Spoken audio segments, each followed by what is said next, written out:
if you are planning to work with a consultant, there are some truths I want to share with you.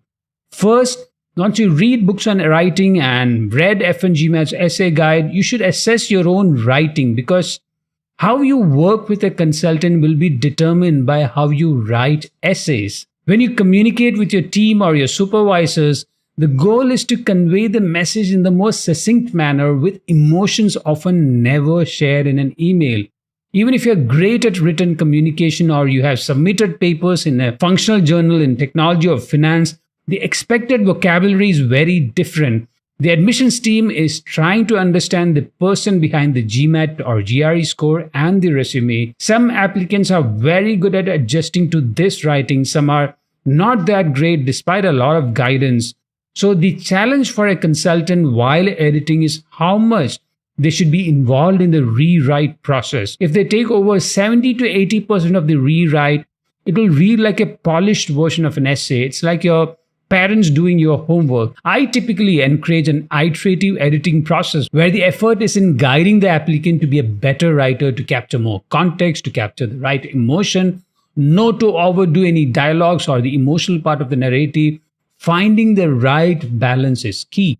The earlier you start writing the drafts, the more you will get the opportunity to play with themes, ideas, transitions, and narratives. The closer you are to the deadline, you will go with a lot of assumptions about what works and what doesn't work. So your expressions are artificially limited when the deadline is near.